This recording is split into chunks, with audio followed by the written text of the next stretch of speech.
You've worked hard for what you have. Your money, your assets, your 401k, and home. Isn't it all worth protecting? Nearly 1 in 4 consumers have been a victim of identity theft. LifeLock Ultimate Plus helps protect your finances with up to $3 million in reimbursement.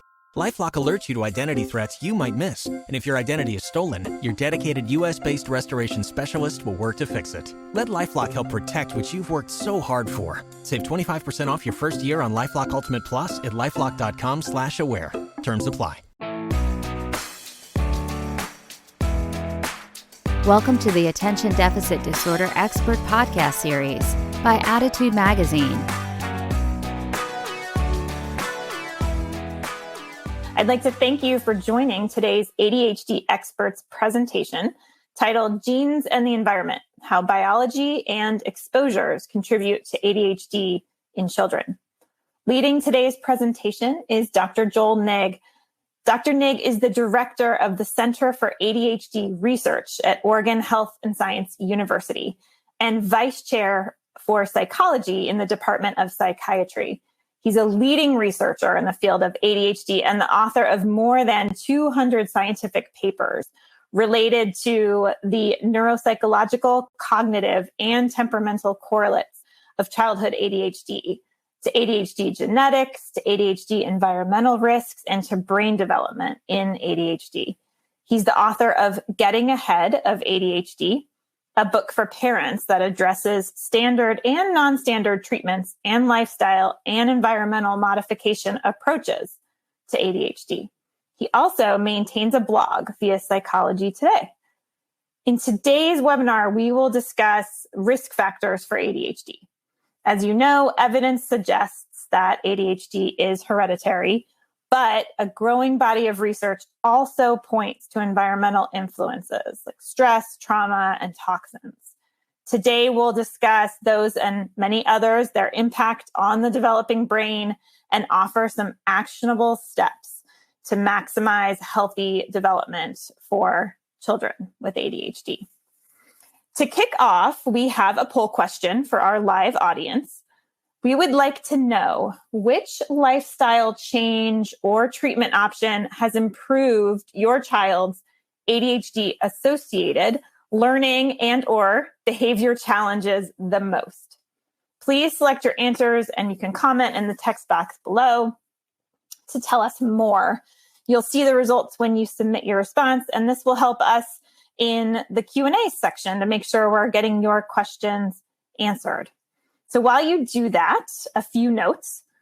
To download today's slides, click on the Event Resources section of your webinar screen. If you're interested in the Certificate of Attendance option, look for instructions in an email about an hour after we wrap up the live broadcast. Also, a transcript of today's events will be made available in the coming week. If you are listening in replay or podcast mode, visit attitudemag.com and search podcast 433 to access the slides, the webinar replay, the certificate of attendance option, and the webinar transcript. For the holiday season, Attitude Magazine is offering a 2-for-1 subscription deal now through December 31st. Visit attitudemag.com and navigate to the magazine section and then gift subscription to get these savings till the end of the year. Finally, the sponsor of today's webinar is Inflow. Inflow is the #1 app to help you manage your ADHD. Developed by leading clinicians, Inflow is a science-based self-help program based on the principles of cognitive behavioral therapy. Click the link on the screen to download it now or in the Apple Store or Google Play Store. Attitude thanks our sponsors for supporting our webinars. Sponsorship has no influence on speaker selection or webinar content. So without any further ado, I'm so pleased to welcome Dr. Joel Nigg. Dr. Nigg, thank you so much for joining us today and for leading this really interesting discussion. Thank you very much, Annie, and thanks everyone for your interest in this. In today's remarks, my plan is to spend about half the time giving you some science, kind of explaining how genes and environments work in ADHD to give you some necessary background for context and thinking about this. And then I'll run through some of what we know about environmental risks as part of that. But I also will save some time at the end to go through kind of practical, so what can I do now as a caregiver, items to give some suggestions for starting that discussion to help you. Some of the material here is from my 2017 book, Getting Ahead of ADHD. So I want to disclose that I do get royalties for that. I'm not here to advertise that book, but just want to be transparent about that. I have updated some of the material for this slideshow. So if the information is different here than in there, it's because the information here is more up to date. No other industry sponsorships. All my research is supported by unrestricted grant or philanthropic funds. And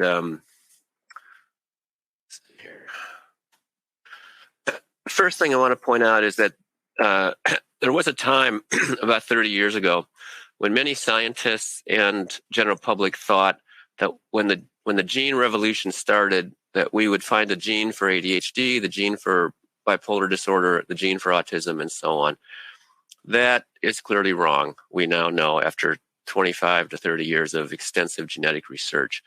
Lots of genes are involved in these conditions. There's lots of overlap in those genes, lots of genetic correlations. And we also know that genes don't explain the whole story for any of these conditions, despite some fairly substantial genetic influence in all of them. As part of this, the old nature-nurture debate is dead. It's now recognized that from a biological perspective, genes and environments work together to shape development of the brain and behavior throughout life, especially in early life, but also throughout life. I don't mean to undercut the importance of genetics. They are very important, but we will see some significant limitations on genetic influence as well. This is simply a summary of almost 30 studies, just to tell us that we know from twin studies that ADHD is heritable. That doesn't mean it's always inherited. It means that when you look at variation between people, all the people in this audience who has more ADHD symptoms than somebody else, 75% of that variation is due to genetic variation. The other 25% is due to non-genetic causes. However, even the genetic variation can mask environmental effects. Gene-environment interactions can show up as heritability, and so can certain kinds of gene and environment correlations. So I'll say more about those interactions and correlations. They can actually be even more important than is indicated by the 75% genetic statistic. And the reality is we don't actually know to what extent the environment is affecting ADHD. When we look at biological genetic data, what we see is that a lot of the statistical heritability is not explained by the genetic measurements we have. Some of that has to be gene-environment interactions. We also know that genes are important. There was a question in the Q&A list starting out about this recent evidence of gene expression in the brain of people who died that had ADHD. This is work done by my colleague Philip Shaw and his team at NIMH. And this simply point of this slide is indeed we do see important genetic correlates to ADHD everywhere we look. Just to underscore again the point that genes do matter for ADHD. However, they aren't the whole story. Why not? For one thing, as I'll explain, if we look at mental disorders, they don't behave like single gene metabolic disease. And that'll become very clear in a second. Number two, as I mentioned, environment effects can be hidden in all these heritability terms. Even the gene expression data that I just showed you could have been due to environmental effects because environments can change gene expression. If you are emotionally traumatized or eat a different diet, your genes recognize that and their gene expression changes. And the biological mechanisms for how that happens are increasingly being understood and demonstrated in animals and insects and slowly but surely in humans. So gene effects are not hardwired. They depend on gene expression. Environments can influence those. How much they influence them for ADHD is an open question. So we now know it's nature and nurture for complex conditions and traits like ADHD. Let me just go back a minute to this question. This is an example of twin data. And I want to kind of show you what seems at first like a surprising puzzle. You can see in the blue and red here on the left that twin concordance for ADHD is very high if the twins are identical twins, 60 to 70% agreement on ADHD symptoms for identical twins. When you move to the right-hand side of the chart with the blue and the red, you see there that the non-identical twin concordance, fraternal concordance, just regular sibling concordance in effect, is only about half that. That's why we know that there's a substantial genetic influence on ADHD. However, what may surprise you and surprised me when I first learned it decades ago, the data are quite similar for infectious diseases. Here I've got the examples of tuberculosis and the leprosy, and you can see that here too, identical twins are very similar compared to non-identical twins. And clearly, the leprosy or tuberculosis is not being inherited. It was once believed that it was inherited at one time because it runs in families, but obviously these are caused by bacteria, but they don't affect everyone the same. They affect people differently depending on your genotype. The same is true of COVID, the common cold, and every other infectious disease to varying extents. Now, there is a caveat here. Identical twins do spend more time in each other's presence than non-identical twins. And so there does require some careful thinking about these type of data, but there are review papers that I've cited here at the bottom of the slide that carefully work through that and demonstrate still genetic influence. And if you look at the genetic influences on, say, tuberculosis in the medical literature, you'll see quite an active literature, very similar to the ADHD and psychiatry literature, because genetic liability is a major factor here. So what is this genetic liability and how does it work is an open question, but we know that it depends in part on the environment for its activation. Nothing as simple as an infection for ADHD, unfortunately, but a complex mix of many environments work together to enhance or activate genetic liability or genetic propensity.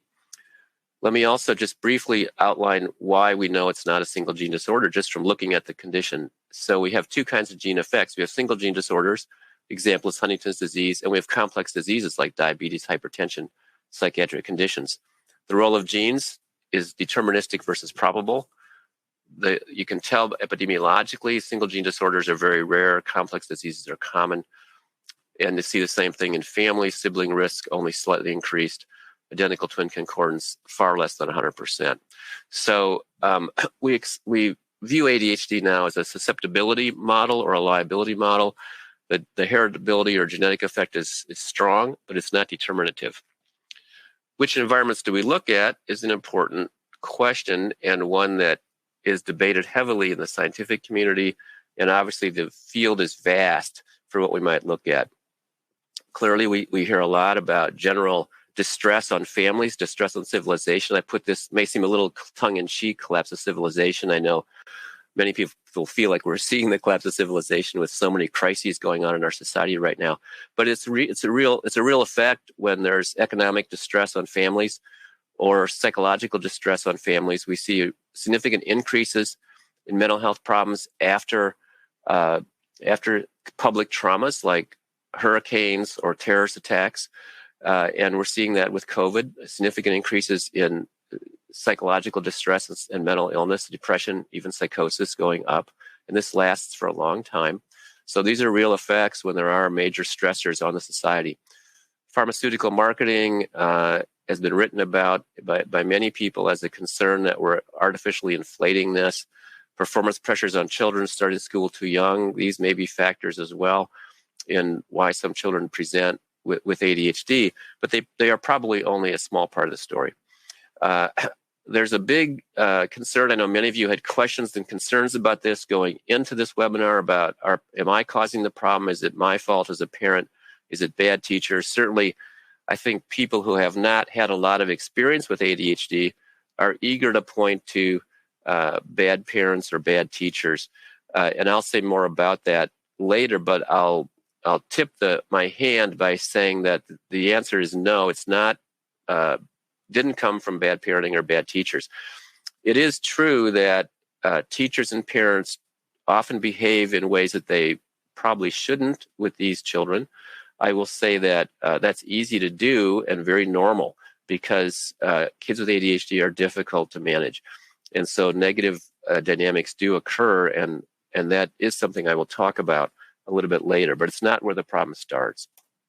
It starts with child temperament and child biology and child exposures earlier in life. And then there's a range of other possibilities here, rare events like alcohol exposure in pregnancy, microischemias, early neural injuries, as well as these widespread concerns about screen media, poor diet, toxic pollutants. Again, items that many of you had questions about coming into the webinar that I will offer some updates on here in a minute. So environmental risks and causes. Let's run through some of what we know. I'm going to preface this by saying there's a large number of risk factors that have been associated with ADHD. The list is rather daunting, and you'll see reading it that it would be impossible to avoid all these risk factors. And so right away, let's relieve ourselves of the belief that we could. So these exposures are inevitable in our society to some extent. And that has to be part of what we recognize is how can we compensate for these exposures when children are genetically vulnerable to being responsive. Not all kids respond to these risks, but some do, and that's part of where ADHD and other health problems, mental health and physical health problems, can come from. I also want to point out right now that many of these risk factors I'm going to list off, we don't know if they have a causal effect or if it's just artificial due to unmeasured correlates. I'll focus on that in a minute. But let me run through some of what we know. I also want to say that the evidence, it varies from very strong to a maybe for some of these risk factors. But we know that fetal alcohol syndrome or excessive alcohol exposure in pregnancy can cause an ADHD-like syndrome. It's not identical to ADHD, but very similar. There is a fairly rare condition called PANDAS, which comes from typically a strep infection in early life, but it can be other kinds of infections that occasionally will trigger tics, OCD behaviors, and ADHD-like behaviors in children.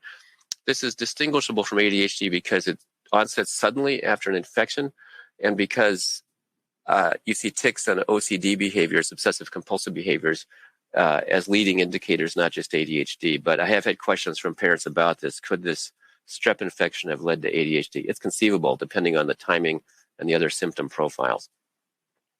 Smoking in pregnancy is a major correlate of ADHD, but probably not causal. Looks like when parents with ADHD tend to smoke more, and that this is probably a genetic effect masquerading as a smoking effect. For other drugs and medications, there's mixed evidence. I'll say more about a couple of those in a minute.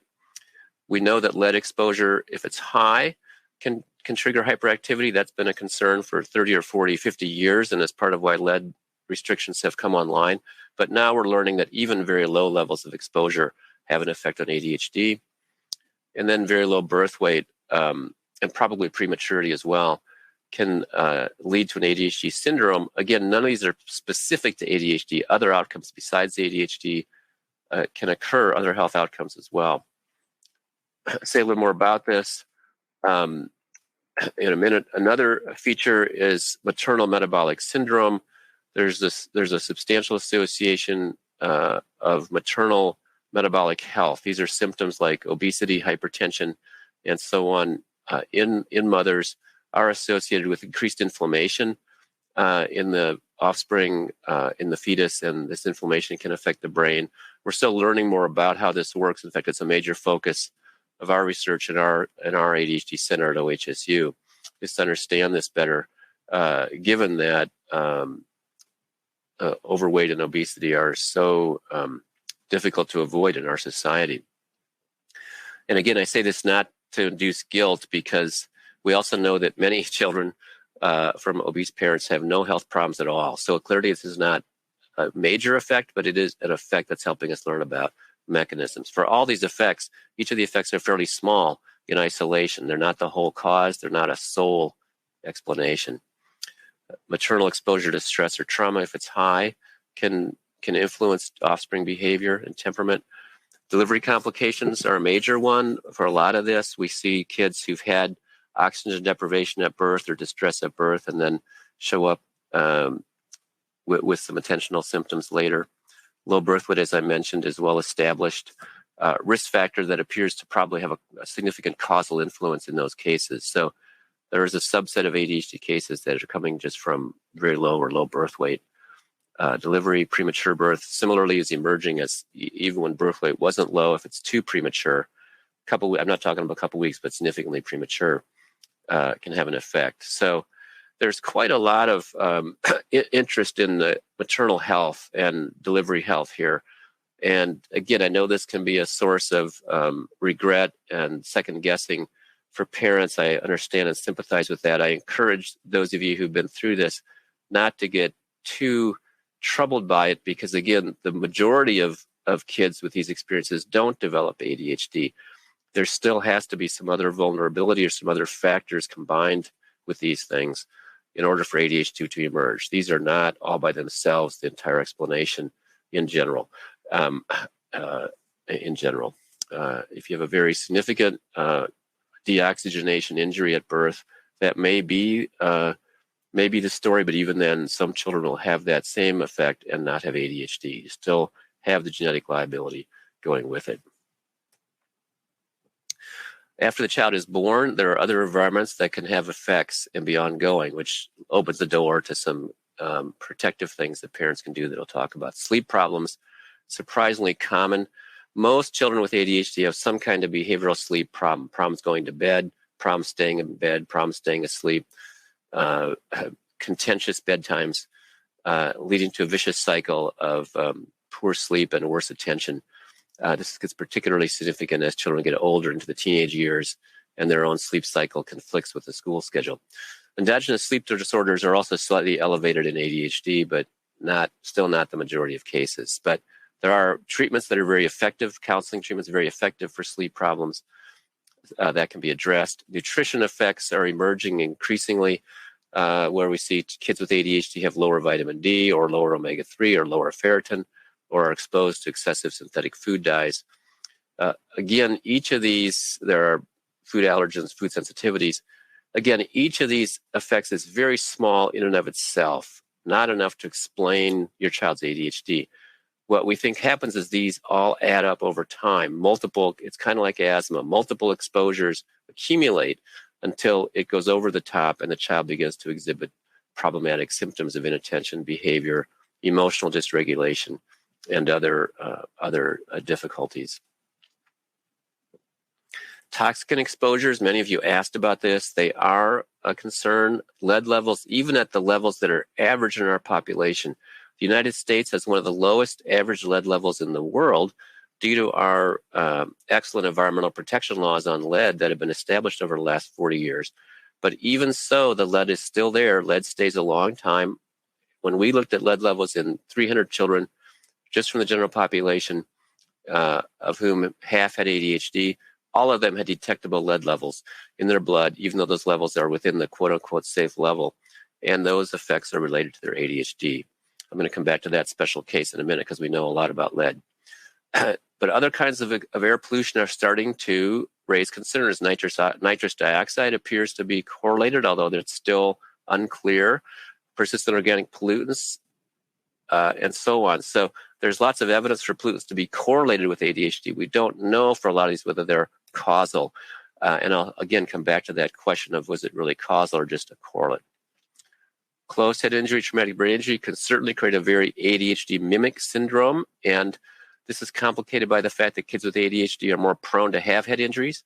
So that makes it very much of a chicken and egg question when you've got ADHD and a head injury. But one reason that ADHD concerns us as clinicians is that these children are twice or three times as likely to obtain serious head injuries, accidental head injuries through their impulsivity. We know that early neglect, traumatic abuse, or psychological trauma can mimic ADHD. These are usually distinguishable for an expert clinician in an evaluation to know if you're really dealing with a trauma effect or ADHD. However, again, you could have both. Chicken and the egg. Kids with ADHD are more likely to have emotional trauma, more likely to have accidents. And so the clinical evaluation is really to carefully evaluate this. And that is important because what you're going to do for treatment is going to be somewhat different if you're dealing with a head injury effect or an emotional trauma effect versus really the main thing here is ADHD, and the other factors are small in this case, then your treatment is different. So these, even though these are past events, their role does matter a lot in deciding what the treatment is. And so getting your evaluation and sorting this out with a professional expert is very valuable. And again, if trauma happens, kids with ADHD are more reactive, more sensitive here, and need extra support. And that's something to be aware of when there is a major event that the family experiences, or right now that society. Again, COVID, we see kids with ADHD having more trouble than other kids for this reason, in response to the many disruptions we've had the last few years. Now, important factors here that I want to point out. First, these are not randomly distributed risks. They add up, they co-occur, they come together in clusters. Therefore, it's hard to isolate them and know which is really having the effect. Each effect is small, they add up. They are worse in disadvantaged populations, so those who have economic disadvantage, social disadvantage have more risk factors, and that compounds the risk and the problem and makes it, again, more difficult to isolate the factors. And I clearly have laid a lot, the data, the science tends to lay a lot on mothers in terms of, prenatal health. Well, fathers are not off the hook. We're learning more and more about the fact that paternal exposures pre-pregnancy affect sperm health and affect fetal health later. So paternal exposures pre-pregnancy can affect the child, just like maternal exposures pre-pregnancy can. This is a really dramatic new direction in medical health and psychiatric health research about the very early origins of developmental risks. And so this is relevant for those planning to have children to really look to your diet, your stress, your chemical exposures, and so on, even before conception. As it may, again, this is still really an emerging area, but and most of the literature is still on non-human species to look at this, but the new data coming out are quite intriguing and really open up new areas for interest. Also, partners and fathers are extremely important in terms of social support and helping with that maternal prenatal health. This is a family factor. So again, we don't want to isolate the mothers here. The history of psychiatry has seen plenty of blaming of mothers over the past 100 years. I do not want to see that return. I think many of the stresses that mothers go through when they're pregnant are unavoidable and inevitable, and the baby is very resilient, and most babies weather these stresses fine. The few that have genetic vulnerability are going to show sensitivity to it, and that is what we're looking at with ADHD. The big elephant in the room, though, concerns, are these factors causal? We know for dietary effects they are, because we can do direct experiments on diet ethically, but we can't ethically look at lead exposure or air pollution exposure or trauma exposure. So we have to infer indirectly. Most studies of the environment are that we rely on for these studies are large population studies from Scandinavia. They do not consider genetic effects, and also the Scandinavian population is very different than the American population. So the actual effect in our communities is still unclear for a lot of these environments. That's a major caveat. Secondly, when genetic effects are considered, some of these effects might go away. For example, it looks like with smoking that it's because there's an association of smoking and ADHD in the parents, and the smoking itself didn't cause the baby to have ADHD. The baby was going to have ADHD anyway. Smoking might have caused other health problems for the baby, respiratory problems or asthma, but not ADHD. And so to what extent this baby was going to have ADHD, even if you had avoided these risk factors, remains a possibility for you to be aware of it, especially in terms of alleviating guilt. The other possibility here, though, is genetic nurturance. Maybe parents with ADHD also have worse diets or are more sensitive to their child. In fact, both of these are probably true. But for the child, these are environmental effects, even though they're coming from genetic environment correlations. So sorting out whether it was really an environmental effect or genetic effect, a little bit depends on the specific process of the specific dynamic that we look at. So I've mentioned all this only for you to appreciate the complexity here of really teasing this out and the science really being still in progress of terms of understanding these effects. I really want to avoid you coming away here with a simplistic yes or no answer on these things, and to understand the complexities and the nuances here are still emerging. Nonetheless, we have some good steps we can take that I'll come to in a minute. I do want to quickly race through here, and these slides will be made available to you to go back and review. We can evaluate causality indirectly. There are methods that have been identified in science. One of the most powerful is to use genetics, and this is called Mendelian randomization. The idea here is simply that we can look at random genetic mutations that are random, but change the biology of alcohol use, or the biology of toxin handling, or the biology of lead handling. And because these effects are randomly distributed in the population, we get a natural experiment here. We can stratify by the gene in the population and then see if that effect is there. And if it is, it's like an experiment, and it shows that it's causal. And we do see that for ADHD. We did this experiment for lead, and we can see that the effect of lead on ADHD is far stronger with one genotype than the other. This is the demonstration both of gene-environment interaction and of causality here. And so that's the kind of thing we can do to start to establish causality. Same has been done for food additives. And so I want to summarize what we know here.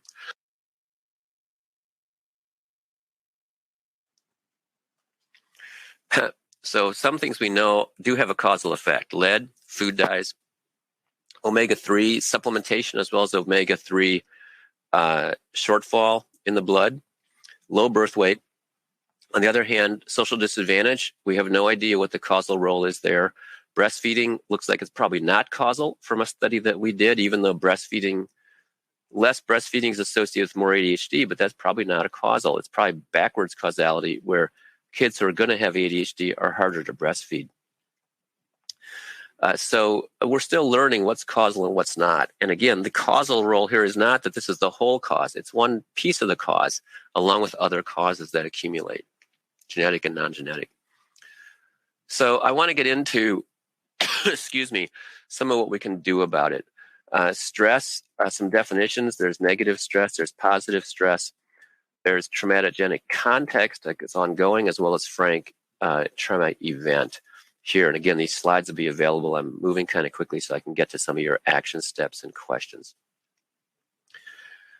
Negative stress is the real factor for ADHD. They're more likely to experience stress, though most do not.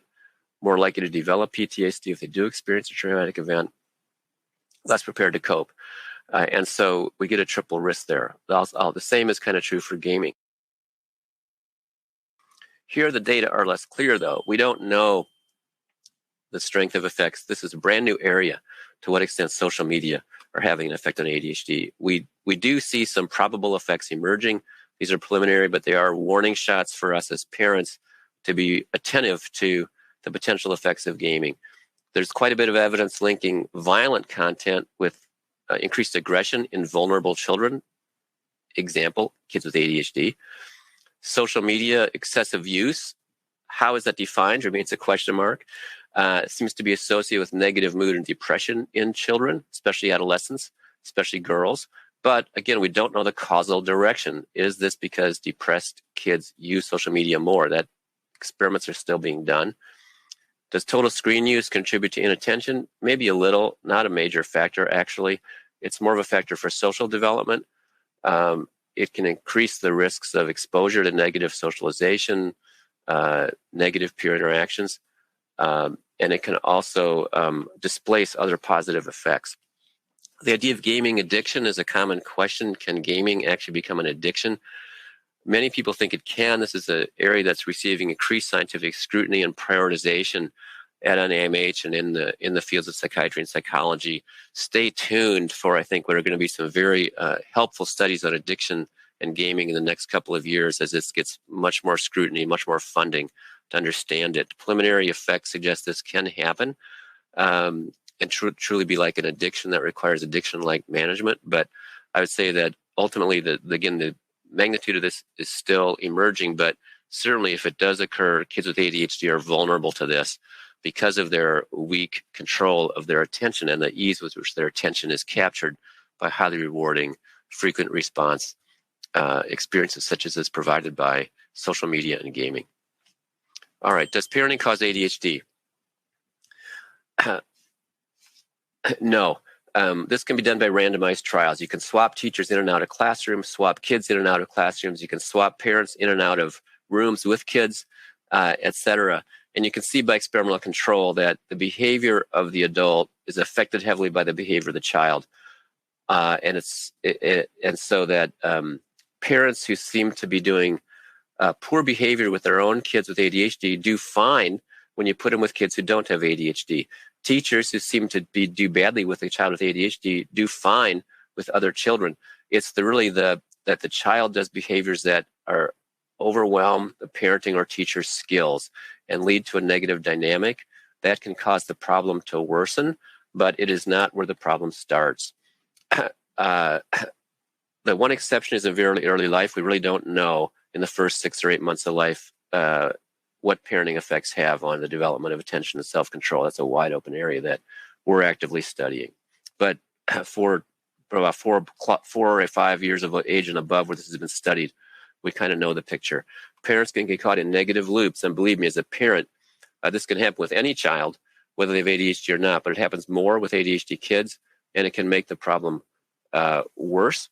And that's an important point where you can take action and intervene in your own life and stop that process. So I'll come back to that one. First, I want to just show you one piece of data showing that these effects add up. And again, the take-home point, not to belabor the details of this slide, is just data showing you from our work that genetic effects and psychosocial effects, whether it's family effects or whether it's psychosocial effects, add up on top of each other.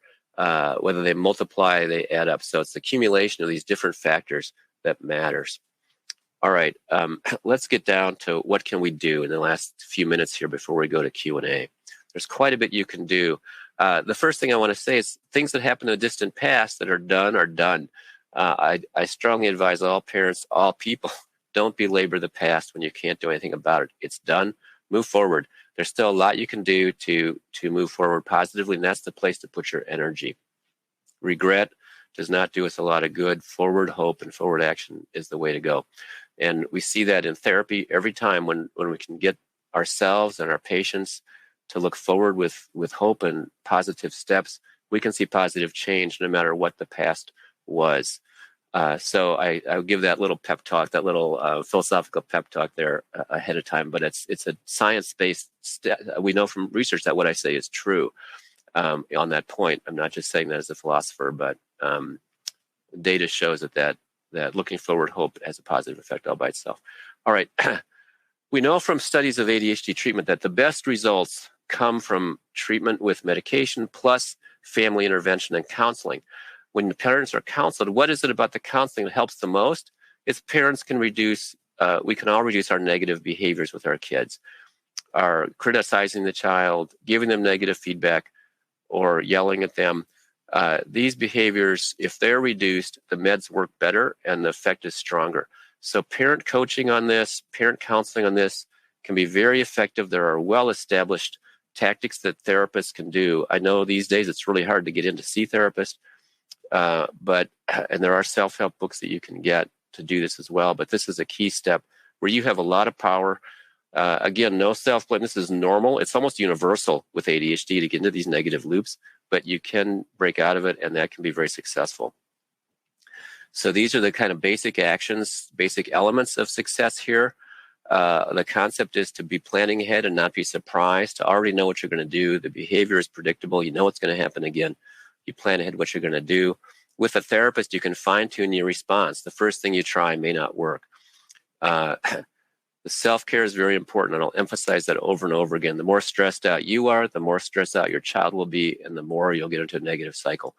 So your own self-care becomes a critical piece of the strategy here. And again, I know we have a high-stress world, and it's very difficult to do this. I don't say it because it's easy. I struggle myself with the self-care and getting that in, but it's critical to try to do that. Food does seem to play a role. Again, not for everybody, not to a large effect, but it can matter, and it's a place where you can do something. And healthy food can quickly compensate for past unhealthy food. One of the very hopeful things we see in our research is that increasing healthy food can overcome even some of these prenatal effects. For example, mothers who had overweight or obesity, very hard to change. Changing that prenatal diet can rescue those effects, and so there's quite a bit of hope for positive solutions here. Don't try to do it all. There's a lot possible here, but here are some fairly straightforward things you can do that we know will be somewhat helpful. Here's some more ambitious things you can do that that can also be helpful. Eliminating added sugar is helpful health-wise. It probably doesn't have a big effect on ADHD, actually, but kids will learn to eat healthy food if it's the only options they have. This is not easy to do, especially if you have a large family or many children who like their food. They're not used to different food. Often have to combine diet changes with a behavior plan with a therapist to help children comply with this. Otherwise, it turns into a battle over food. You don't want to go there and have a war over this. You want to get the children excited about the change, motivated with a behavior plan. That can take some planning and some thinking. However, that said, between 5 and 25% of kids with ADHD will respond positively to sufficient work on the diet and getting rid of allergens, additives, and adding healthy foods. So if you think this is a factor in your child's life, you might be right, and get the counseling and nutritional support you need. Use a nutritionist, a counselor to the extent you need, or medical advice to do it safely, but this can be helpful. Sleep schedule, this is hard to do, again, but very valuable if you can do it. And again, if you're having sleep behavior problems, counseling tactics for this are very effective. Find a counselor who knows how to handle this, or pull out the books that are on this that have tips. It can work, and it can be a big help for kids who are having sleep problems. Exercise, activity, again, a lot of kids with ADHD aren't motivated for this, but if you can get them to do it or find something they like to do that's active, it's beneficial. So these are some steps that you can do. There's new research that we're doing on therapeutic doses of multinutrients. Annie, I can make that reference available for those that are interested offline to Attitude Readership, and we can work something out to make that available. I think it's a very promising direction that some families might want to consider. And then, as I mentioned, the restriction diets can be helpful in some cases. Toxic and pollutions, hard to avoid, but I recommend here, if you can do it, the EPA website is a good place loaded with information about what you can do to avoid. But it is a concern, again, for vulnerable children, and good HEPA filters are available for the house. Filters of water that will keep lead out are available, and these products are listed on the EPA website or available through some research that could be useful. That's in our family. This is what we do. We've researched and purchased a water filter that filters out lead, and we've got HEPA air filters, HEPA quality air filters that we can use when we suspect air quality concerns. Exercise, just some practical steps here. Again, I know this can be hard to do, but these are the goals that you have, and it can take some experimentation to make it fun and motivating. More details in the book. Again, not to hawk the book, but there's information there. Let me skip back. I skipped a slide here. Stress and trauma.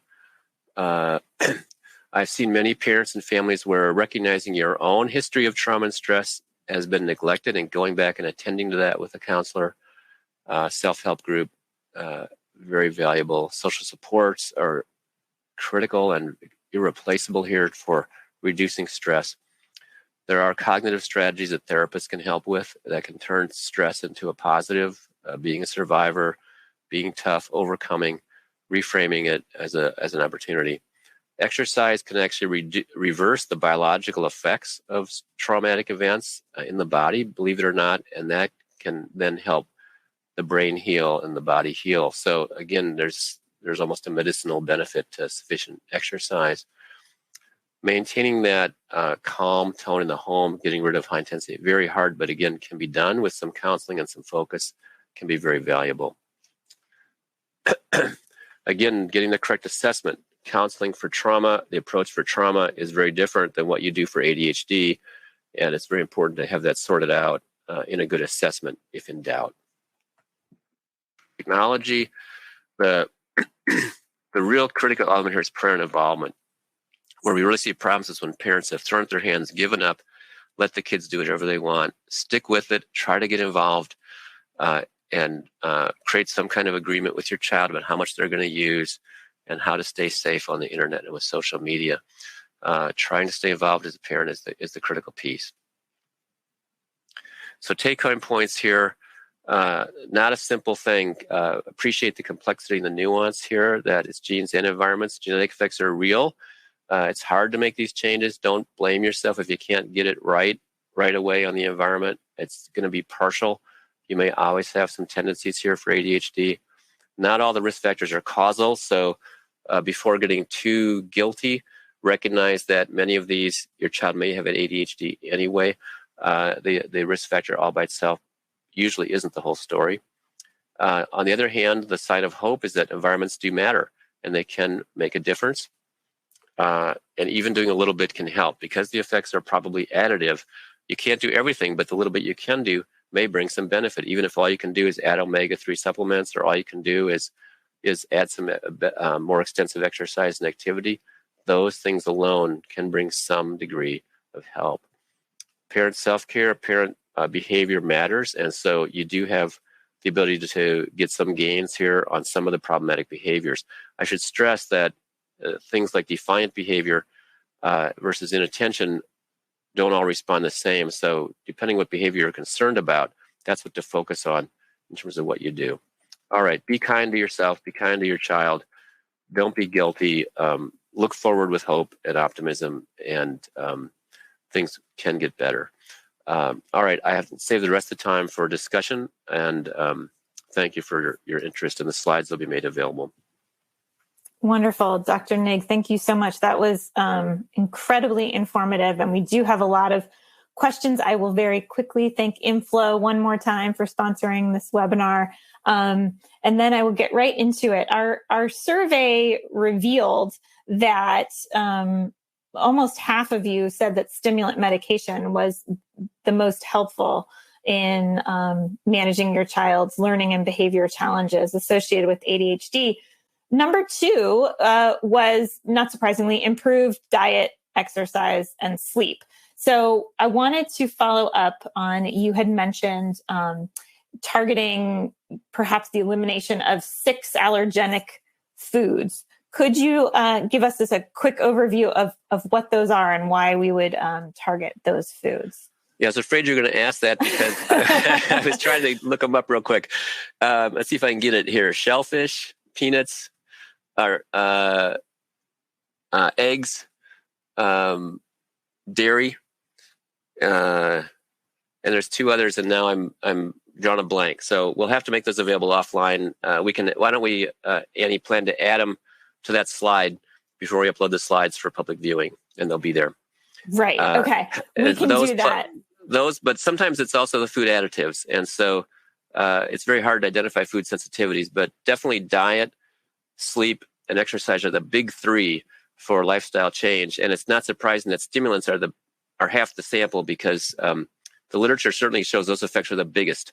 The advantage of combining lifestyle and stimulants is you may need less stimulants. You may be able to get by on a lower dosage, or go the rest of the way on improvement when stimulants only improve part of the way. But definitely starting to eliminate, these days there's so many good substitutes, at least if you live in a big city, good substitutes for some of these where the taste is just as good. And that's been something we've done in our family. We've been able to use substitute milk, substitute cheeses quite successfully because the flavor is equally good. But I'm deviating, so I'll pause there. No, that's quite all right. We do have some supplemental information on. A number of people are writing in to say soy might be another allergen, but we do have some content on the site that we will pull up as well and share in the post webinar resources on elimination diets and what that entails. I do want to stress, if you're going to do an elimination diet, have a nutritionist help you, because it's easy to to undernourish your child if you do that, wing it too much. Yes. Very good point. Also along the lines of nutrition, you mentioned omega-3 as an important supplement. Are there others that have been shown to have a positive effect? So many on the market, hard to know what is actually worth the time and investment. No, for single nutrients, basically no, unless blood levels are low. So if you're concerned about this, ask your pediatrician to check the levels of ferritin, vitamin D, and omega-3. And if those are low, then supplement those. But otherwise, just giving those supplements doesn't seem to do any good all by themselves. Omega-3 is an exception, but even there, we don't know if it's mainly the kids with low blood levels that are showing the response. And I will say that the therapeutic multi-nutrient supplements that I mentioned are now, I think, convincingly beneficial. And so I'll get that information as well to you, Annie, that we can have it up to accompany the slideshow. And I think I may have already recommended you to do a whole webinar on that, but we can set that up too. Okay, everybody, raise your hand if you want a whole webinar.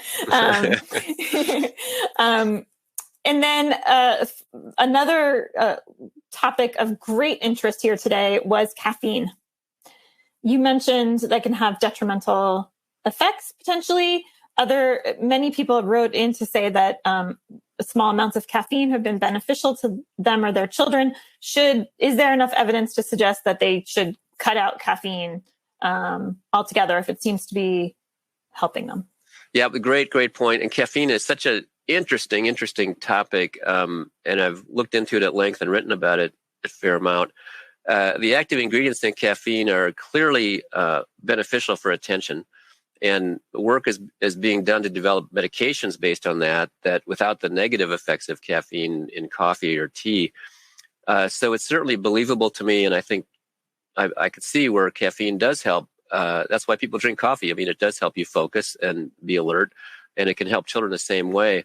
The challenge here is that caffeine doses that are safe for children are just unknown. And so too much caffeine can be quite harmful to development. And especially if you're into sports drinks and kind of not tracking the amount of caffeine carefully, it can be quite it's easy for the child to get too much caffeine. It may be seemingly helping their attention, but it could also be overshooting and making it worse, but could also be hurting their health in other ways while they're still developing. So the best route is to try to avoid the caffeine until they're more fully physically developed in the late teenage years before opening that up. I don't doubt that could be beneficial, but just requires a lot of caution because we don't know the safe dosing range. Okay, important point.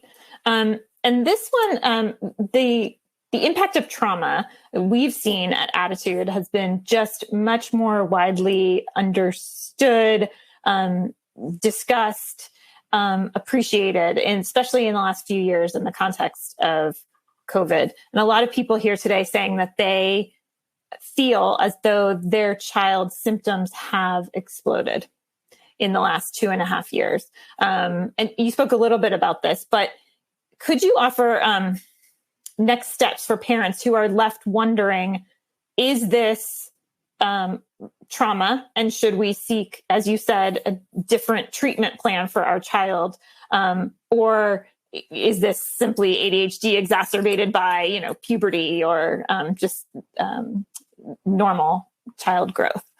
Yeah, no, this is a really important point. I mean, it's clearly true that the impression that our listeners have is I think probably accurate. I mean, the scientific evidence supports your feeling that kids' problems have gotten a lot worse in the last 2.5, 3 years because we've had so much factors going on at once that are stressing out kids and families. And COVID is the kind of leading edge of that. But of course, we've got a number of other things going on as well in our society that are adding stressors to families and to adults that kids pick up on. But isolation from peers, not being able to go to school, increased conflict at home as a result of everybody being at home all the time.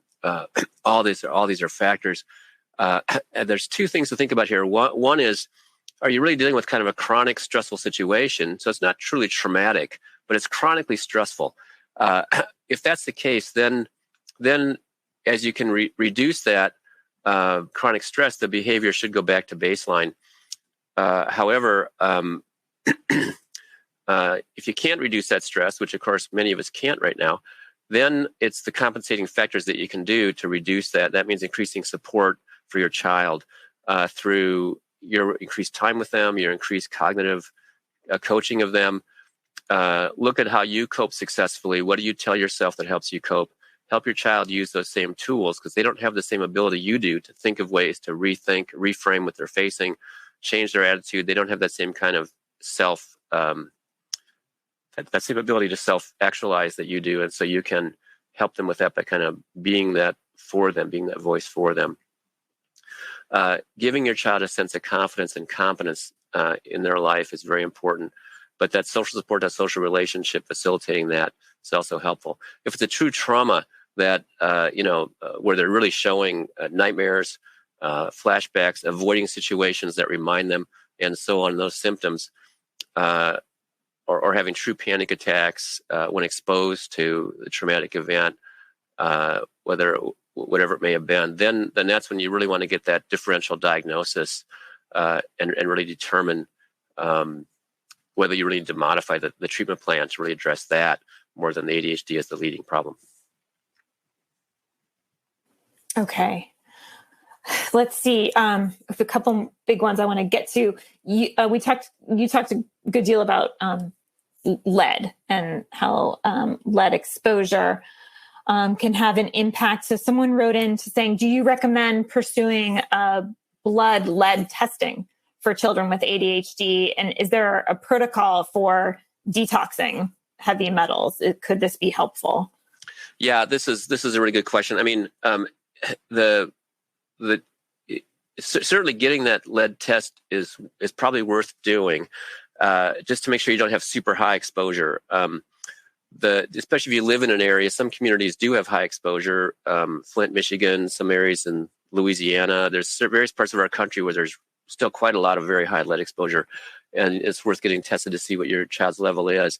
However, the problem is that the levels of lead that are now known to be unsafe, we're talking now down to less than 10 parts per billion, are not detectable by the equipment typically used in medical screening of kids. We use special equipment in the scientific laboratory experiments to detect these low levels and accurately measure them. So you may very well get a response from the lab that there's no detectable level of lead in your blood, but their minimum detectable level is not low enough to pick up the relevant variation of lead. So I think getting the testing is certainly worth it to make sure there's not super high levels, but often will be uninformative and will leave you still wondering. And then it's a matter of really looking at, well, what's the lead content in our water? What's the lead content in our air? You can buy relatively cheap detectors to look at those things. Same for the school. The school water, obviously water supply in schools has been in the media a lot the last few years and is a big concern.